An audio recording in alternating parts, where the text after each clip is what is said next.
Alright everyone, welcome to the penultimate morning briefing of the week. Penultimate means second last, just in case you didn't know. I'm Hamish, we've got Ryan here. See, I've been really patronising there, Ryan, to our wonderful viewership, who 100% know what that word means. They're very switched on people, and we love them, don't we? Certainly do, yeah, and we thank them for coming on the show or coming into the comments every single morning without fail. It's always the same names, which is absolutely brilliant to see. Good that people have got that habit for, it's 10 o'clock. Of them, to be honest. It's good that they're there and they're always there, as Tommy Burns would say. Yeah, we'll take your comments on board again today. We've got a few things to talk about.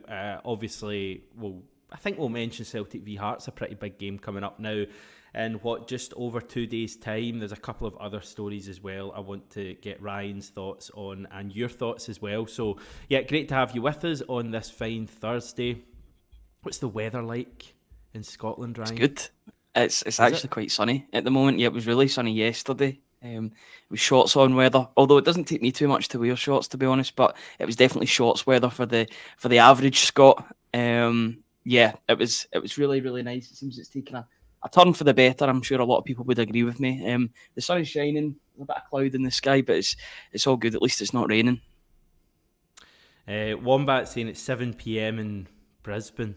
Is it 7 p.m? Oh yeah, of course it is. It's the same time as here.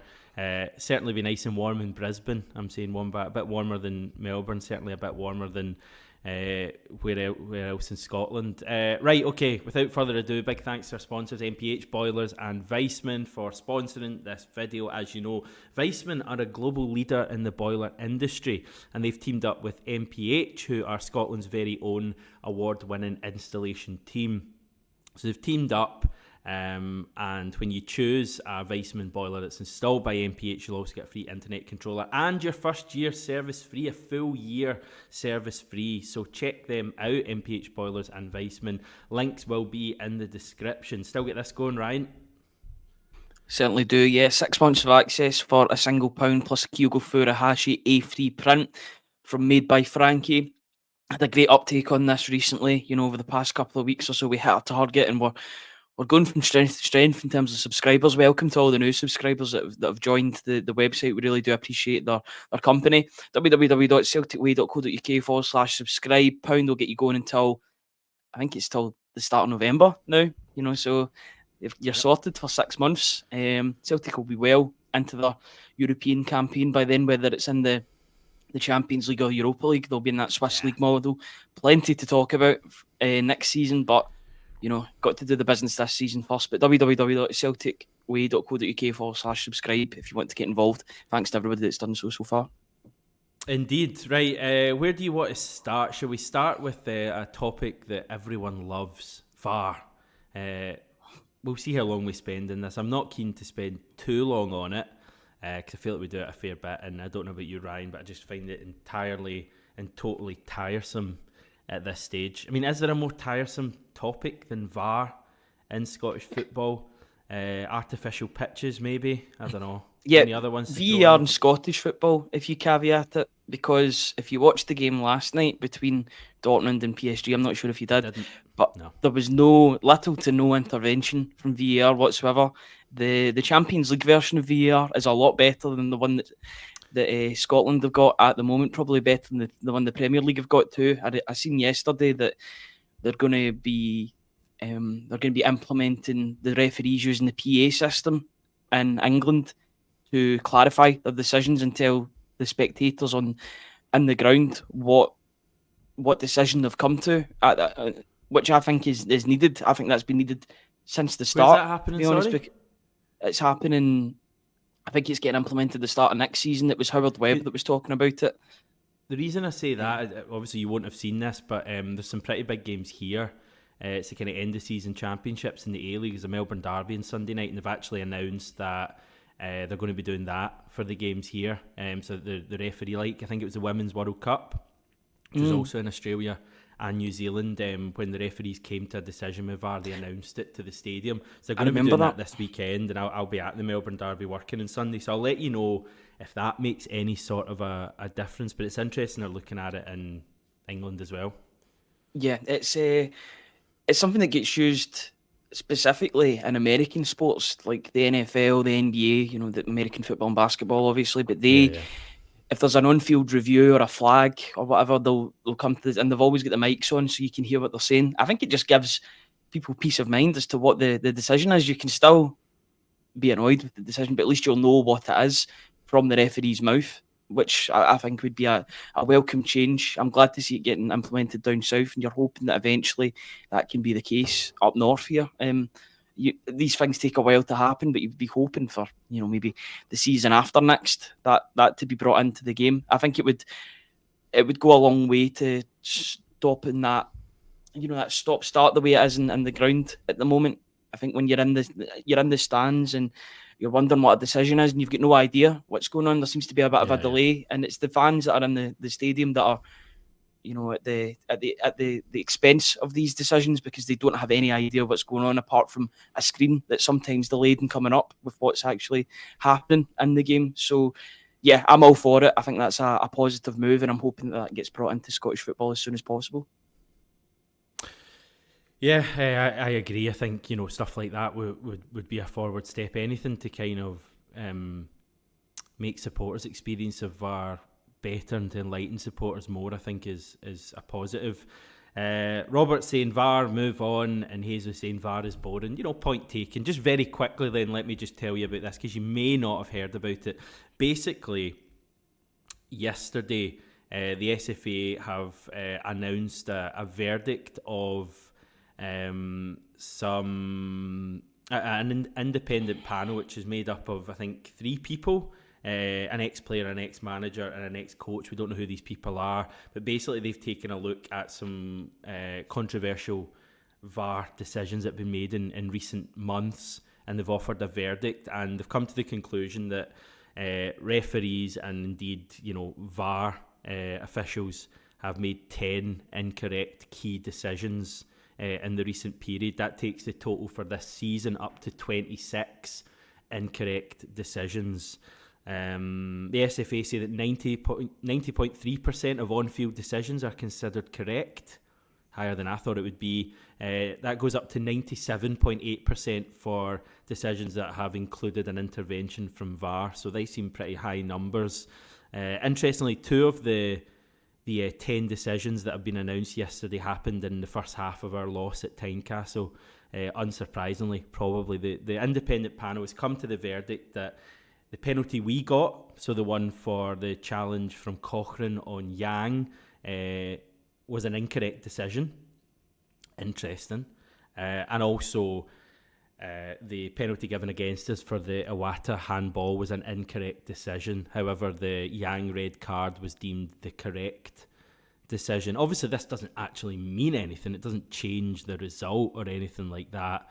But what do you make of it? Are you surprised at that Yang penalty? The verdict has been that shouldn't have been a penalty, or did you think that at the time?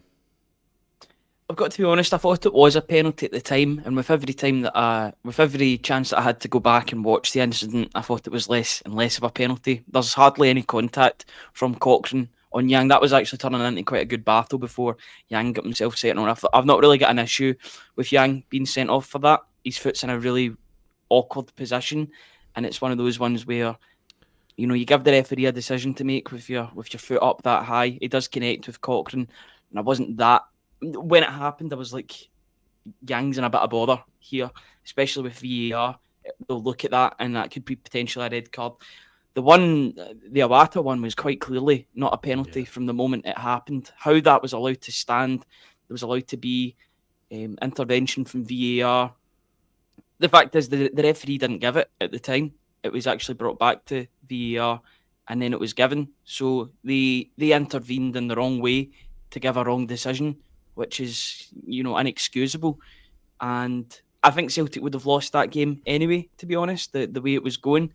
But it's just annoying because it was never a penalty, and I felt bad for Iwata too, because there's nothing he could do about it. He gets pushed, or there's a collision between him and Johnson that moves him into the ball. It's not as if it's meant intentionally. I know intention gets taken out of it now, but it was just such a mess, and it was never a penalty to begin with. And the fact that it was given, it almost made me feel sorry for Idah in that situation, because what is he supposed to do? I'm glad that he's got that clarification that it wasn't a penalty, but you're hoping that if something like that happens again, then the right decision's made. Thankfully, Celtic are in a good position in the league once again, but it could have been. I say it could have been even better, but the way that the game was going, Hearts would have probably scored anyway because Celtic weren't good that afternoon. But yeah, just hoping that decision's correct the next time it comes around if a similar incident happens. Yeah, I mean, my intention here isn't to go way back in and start, digging up all that stuff from that match. It's been and gone. I just think that it is interesting to certainly note this. An interesting point from Sean here saying, so Rodgers was right. Rodgers labelled John Beaton, who was on VAR for that game, incompetent, and what Beaton has at least one decision. Did the Yang penalty, did that go to VAR? I'm sure it did. They all get checked. Yeah. It's just I don't know if it was an actual. They'll all get every penalty. Was it given as a penalty? Sorry, by Don Robertson initially. I think it was. I'm sure it was. Yeah. Because he was goal side from Cochrane. Yeah. Yeah. So at least one decision there. Beaton has not done the right job. He stepped in there with the Iwata one and got that badly wrong. But I just thought that was kind of interesting. And Green Machine making a good point, I think, here. Put another 3 people in the VAR survey and they will come to a different decision. After all, the game is about opinions. It's not as if there's like a right and wrong. I mean, I would suggest for the Iwata one, it's relatively clear cut. But I'd say, I mean, for example, you think that, and I think Tony thinks this as well, that potentially the Yang one wasn't a penalty, and the red card, probably was. I actually, I don't know if I'm just completely biased, but I actually think it was a penalty in Yang, and I think the red card's harsh. But that's obviously just me being me. But anyway, I thought that was interesting. Those were the only 2 decisions that impacted Celtic out of the 10 that have been announced. I don't know if there's been any earlier on in the season. I can't remember for sure. But anyway, we can draw a line under that. The Scottish Sun, I think last night, reporting that we'll have to stump up at least £5 million to land Adam Idah in the summer. As always, you take these things with a pinch of salt. But the reports are that that's the minimum fee Norwich want for him. He still has 4 years to run in his deal with them as well, which I didn't know. And we obviously don't have a loan to buy fee sorted for this one like we did with Shota, for example. So minimum of 5 million for Idah. Is that a surprise? I kind of thought it would probably be about the £5-6 million mark anyway. Yeah, I thought 6 million as well. I wasn't aware of his contractual situation too. The fact that he signed up means that Celtic will have to pay that sort of money to get him out of his contract. He's probably the most fancied he's been in his career at this moment in time, other than maybe a couple of good performances in the Premier League that would have a lot of eyes on him at that moment in time. But yeah, he seems to be very much the in thing right now, Idah. And I don't know.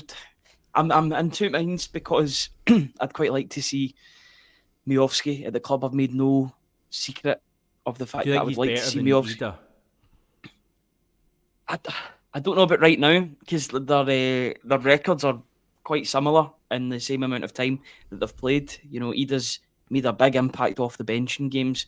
Miovski starts every single game for Aberdeen, but and he's going through a bit of a barren spell at the moment. But I think that's just down to Aberdeen struggling. It looks as if they won't have any relegation problems whatsoever, which is probably good for the league. But he's had a bit of a dry spell. And I know he scored against Celtic, and he scored 3 times this season against Celtic. So he's done the business on more than one occasion against Brendan Rodgers' side. So Rodgers will know all about him. I think he's one of these players that if Brendan Rodgers likes what he sees, he'll maybe have a wee word with the new recruitment person saying, this is a player that I personally like. If we can make this happen, then so be it. But he likes Adam Idah. He's talked about how it's not often you'll hear about a manager talking about potential with a loan player unless they're going to be brought in the door permanently to realise that potential. Why would you make that? Why would you make the player better only to go back to a loan club, go back to Norwich and be one of the main men there? That doesn't make any sense. It makes no sense for Celtic. So I think if there's a deal to be made, I'd probably go on the side of Idah because, and I know I said I want Miovski, but Idah probably has a higher ceiling than Miovski at this point in time, being 22, 23, starting to see what he brings to the team. What age is he? He's 24. I think there's a year between them. 24. Yeah. So yeah, he's a young player as well. You're just thinking that maybe Miovski might go down the Italian route because his teammate Ramadani did the same after a couple of seasons with. I think he was only there with one season with Aberdeen, and then he went to Lecce. I could see him getting a better move than Lecce, in all honesty. He's one of those strikers that, he's got that North Macedonian sort of heritage as well, so he'll be more appealing to maybe these Italian teams. Feyenoord were linked as well, I think. I mean, I wouldn't be totally surprised if a team like Feyenoord, Italy on a Champions League team, he signed for them. I think he's that good. I'm a bit conflicted because I like Idah. I really like Idah, and I've said before, I think Adam Idah's risen to every challenge he's had so far, and he's exceeded expectations. I did not think he would be as good and as effective as he's been, and I think for £5 million in the modern day, if it is 5 million, even 6 million, we're not in 2012 anymore when 2 million would get you someone like Idah. Like, the prices have gone up. English Championship sides charge more now. And he's a young player. He's a Republic of Ireland international, and he's a player who's already scored 7 goals for him. I think you'd be getting a pretty proven player with, the potential to offer us even more. Miovski's probably a sexier name, a sexier signing. Probably, I would say. I don't know if that's just because he's a more kind of, exotic sounding name. Or just the probably as a part of that, but also just the way he plays as well. And I think the fact that he's playing for another Scottish team, we've seen what he can do, and he's a big game player. Is there room for both of them? Potentially, if O leaves the club, even on loan for next season, I just don't see Celtic signing both. And I think if you're talking 5 or 6 million for Idah, I think Miovski's going to cost you, and people will be shocked at this, I think Miovski would cost close to our record.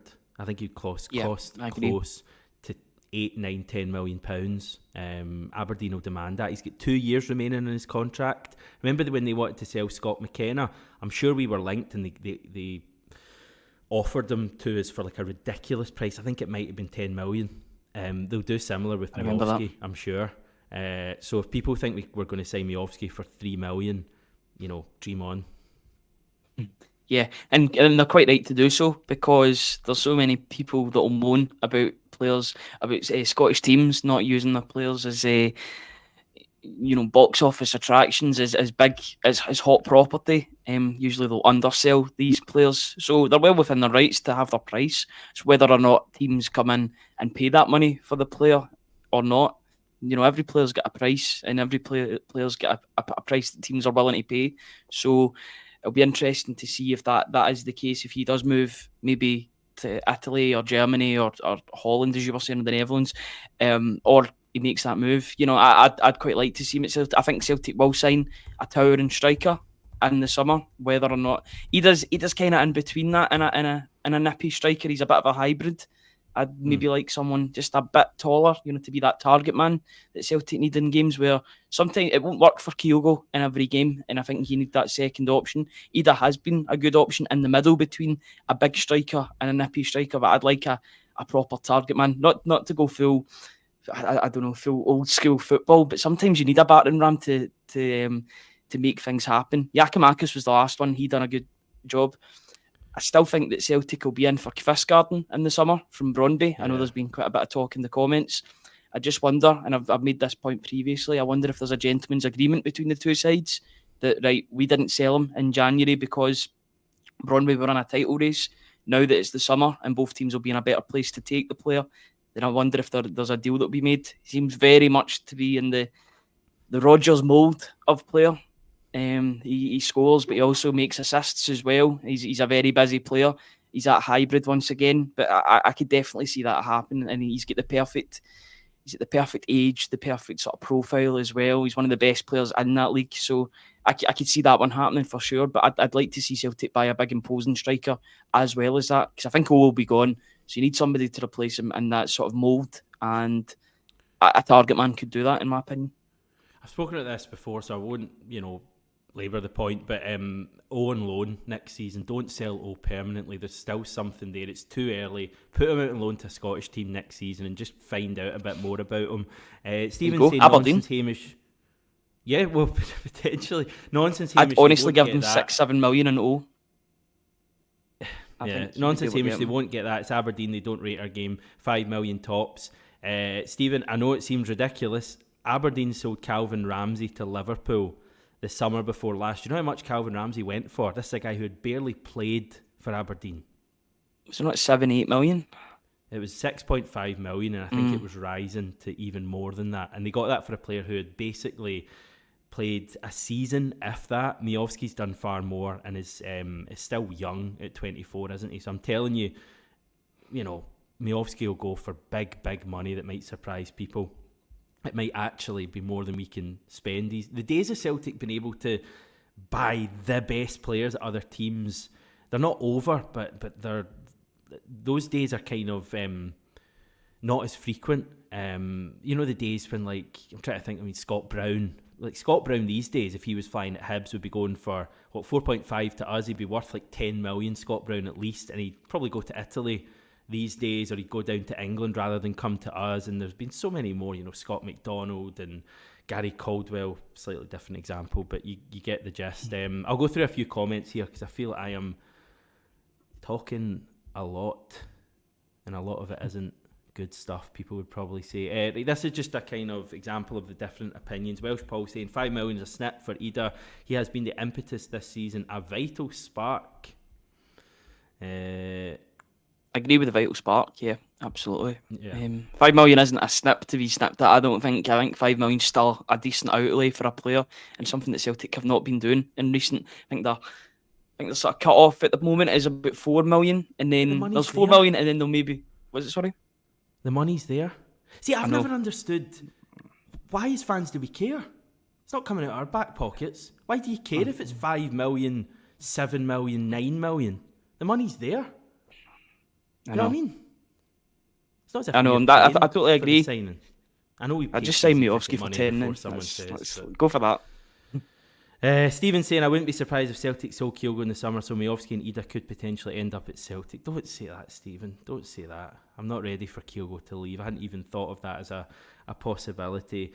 Sean saying, get all loaned out and buy the guy. 5 million is a steal. You're not going to like this, Ryan. John saying 5 million, a snip, in my opinion. Max says, I think we'd probably pay 5 million.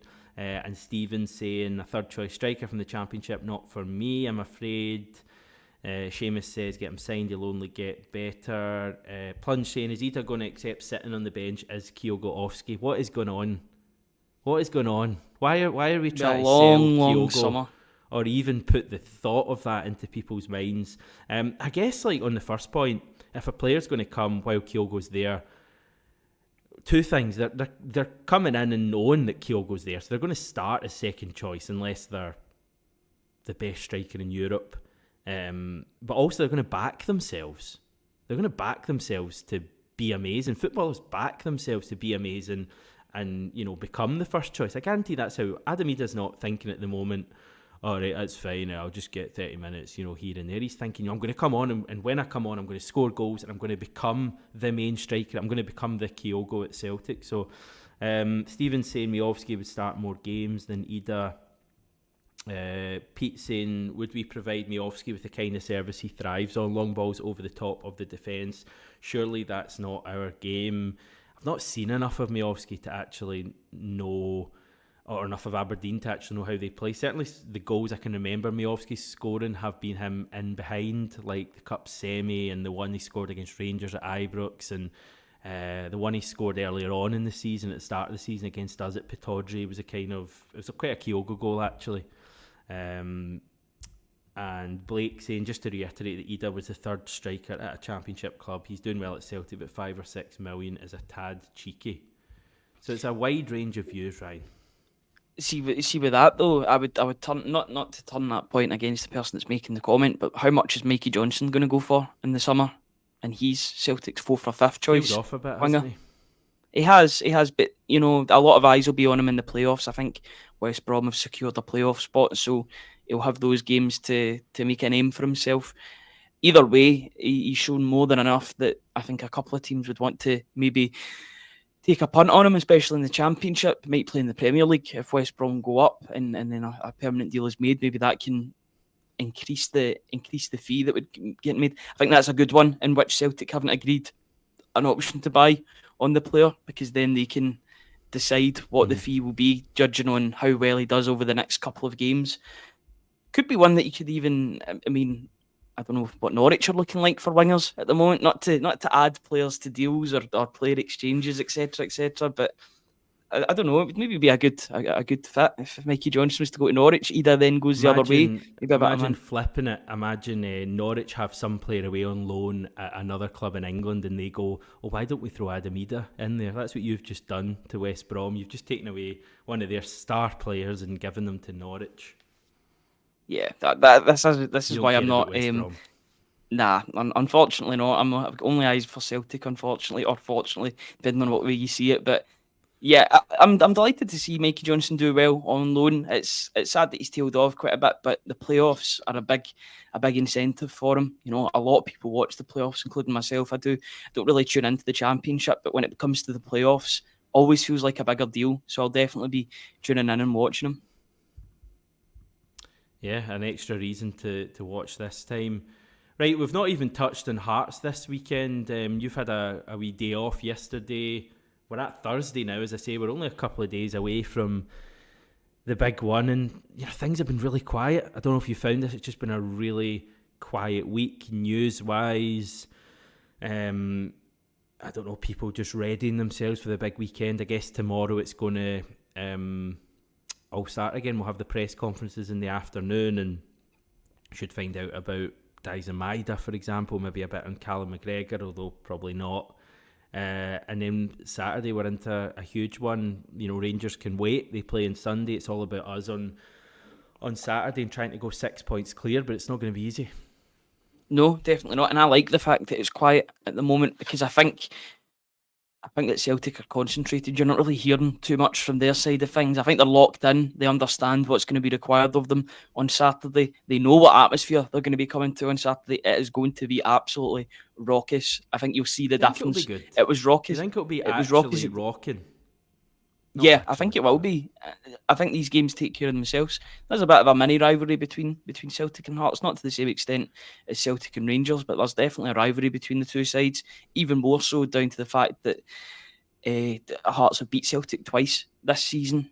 Celtic will be, even though they won't use the word revenge, in their head they'll be like, this is revenge time, it's time to get our own back. I know that Ange Postecoglou, previous manager, wasn't thinking about words like revenge, but in their head, Rodgers will be using everything to get this team G'd up for this title race, this title running.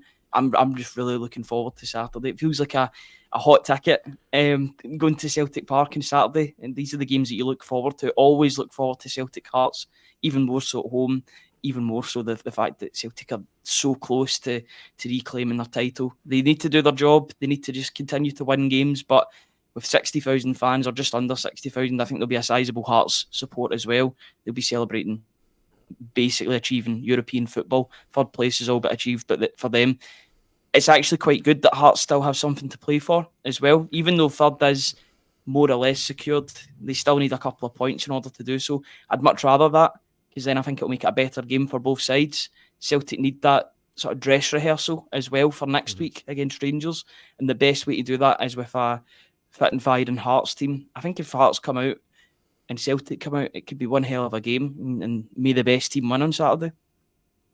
Yeah, I mean, it's a big part of the game, I think, the fact that I know Hearts haven't officially secured third spot, but I mean, they're 11 points clear with 12 to play for. They're going to, I mean, 99.9% chance of finishing third. They can't go any higher. They only need a point, don't they? Yeah, so I mean, they're going to finish third. They've not even got the Scottish Cup to kind of keep them occupied. So I mean, it can work two ways. I mean, everyone's kind of assuming that Hearts are going to be up for it, and I guess the fact they've beat us the last two times, and they've not beat us 3 in a row since 1961, I believe. So that's like the record they're going for. And the thing about Hearts is they'll have no fear about playing us, because they've beaten us the last 2 times. Usually when teams come up against it, there's a fair bit of fear. Even Rangers, I would say, have a fair bit of fear, and you saw that at Ibrox a few weeks ago. Hearts won't have that at all because they've beaten us comprehensively the last 2 times, but they aren't playing for anything. Surely that's a factor that I've not heard mentioned by anyone. I mean, surely like they're not going to be as at it as they would be if they were in a tight thing for third. Or I guess the other way you could look at it, they've got nothing to lose at all. They might come out and really go for us. I mean, what are they gaining from being defensive on Saturday? And that could also play into our hands if they come and have a go, because I always think Celtic playing into space is advantageous. Yeah, and the fact that, I know Carter Vickers was playing at Tynecastle, he went off injured the next game, didn't he? He was out for a bit after that. But the fact that they'll have Carter Vickers, they'll have Rio Hatate back in the team, who I think is always a difference in these games in terms of making space and making things happen in the middle of the park. They'll have Cal McGregor, whether or not he's fit. If he can play the 60 minutes as he has been doing, you're hoping he can get back to somewhere near his best. I've seen a lot of silly rumours going about over the past couple of days about Cal McGregor. It's quite tiresome, to be honest, seeing these rumours about Cal McGregor. He's a guy that's been such a great captain for Celtic, and then putting these rumours out about injuries and potential things happening. He's still playing at this moment in time, which would mean that these so-called things are false. But I just want to see him back and playing his best football. He's not been great recently, but he comes alive in these big games, usually against Hearts or Rangers or the like. If he can do that, then I think Celtic will be well on their way to securing a win. It could be a Wata that starts, and Cal McGregor comes on for the last 30. But if Cal McGregor's fit, he's going to play, isn't he? Yeah, I think so. He's played the last couple of weeks, so I guess if there was an issue, a real big issue, he wouldn't have played the last couple of weeks. So I don't see why after playing against Dundee and Aberdeen in the Cup, he suddenly wouldn't play this week, unless Rodgers has looked at his performances in recent weeks and just thinks no. But I'm pretty sure McGregor's going to be in that starting lineup unless he's had some sort of flare up with an injury. You're always braced with for the press conference tomorrow. You could, injuries happen in training. You're always as I say, braced for some bad news, but hopefully that's not going to happen. But I don't know. I just think it's a point people are overlooking. I know I'm getting loads of comments in saying Hearts will want to beat us, and I get all that. Maybe Scottish football is different to English football and other leagues. Maybe there's so much pettiness and rivalry going on in our league that Hearts, regardless of them basically having secured third, that they'll still give everything as if it's a huge game. But yeah, I mean, John mentioned Naismith and Shankland. We kind of know what teams they support and stuff. So I guess they'll be up for it. It's a scalp. Yeah. It's a scalp that they've got twice this season, and they'll want to get it once again. The fact, the chance of them winning 3 out of 4 games against Celtic, as much as their poor record against Rangers has been highly publicised over the season, their record against Celtic has been very, very good. Yeah, that's maybe why there's been such a disappointment that they haven't done as well against Rangers, because they've shown that they can do it against a better side in Celtic. Why can't they beat Rangers, who admittedly aren't as good a team as Celtic? I just think we're playing for everything, and they're not playing for everything. And I just think that's a huge part of the game that, as I say, I've not heard spoken about as much. So much pressure on us, but we relish it. For them, there's kind of not really. I mean, I know they'll be up for it in that, but if Hearts go and lose, there's no repercussions from that. The fans aren't going to be unhappy about that because they've had such a great season. If we don't win, it's all hell will break loose. So I just think that's a huge part of the game. Can't wait for it though, Ryan. It's going to be huge. And see, just Saturday night, if we're sitting 6 points clear, sit back and watch them play on Sunday. Don't bother, whatever. Pressure right on them, and we know how that normally goes. I'm not saying Hearts won't be dangerous. I just think it's a big factor in the game. Folk think I'm writing Hearts off now. Why are you all defending Hearts? What's going on here? They're all Hearts fans. That's what it is, Ryan. Yeah, it must be the case.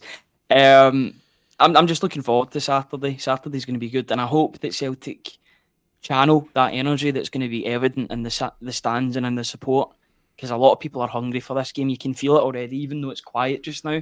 It's like a dormant volcano almost, and it's going to erupt on Saturday afternoon. That's how it feels like. You can feel it's like the smoke is rising almost, and Saturday's getting closer and closer. Anymore? Yeah, any if they channel it correctly and get an early goal, the place will be absolutely bouncing. You know, if they're really, really up for it, especially a goal in the first 5, 6, 10 minutes, that'd be absolutely ideal. Having the players like O'Reilly need to be on it, Hatate need to be on it, wingers, Forrest, if he's up for it, if he can beat his man first time, Kuhn, if he can get that similar joy that he had in the first 10, 15 minutes, if he can sustain that, I've got no worries about how Saturday's going to go. I think that they'll channel it correctly and they'll feed off of the crowd and the expectant crowd. But yeah, I'm just looking forward to it. It's Thursday, you know. I'm waiting on the weekend. I'm trying to get the weekend going as soon as possible. Just looking forward to being at Celtic Park and back again. Feels like we've not been in ages. No, because it has been ages. 5 or 6 games this whole year, and we're already in May. Can we all agree that if we win on Saturday, we'll have no moaning about the performance? Can we all agree that at this stage and just stick to it? Because win on Saturday, it's all that matters. Win the game and move on to the derby. Buzzing for it, Ryan, and we've still got a video tomorrow to speak about it some more. Yep. And we'll have Tony, I believe, on with us at that stage as well. Final shout out for this offer we've got going: 6 months of access for the Celtic Way for £1 single plus a free Kyogo Furuhashi print from renowned football artist made by Frankie. Thanks everyone for your opinions. Been a lively one today. Thank you, Ryan. And yeah, as I say, thanks for watching, commenting, etc. Back tomorrow.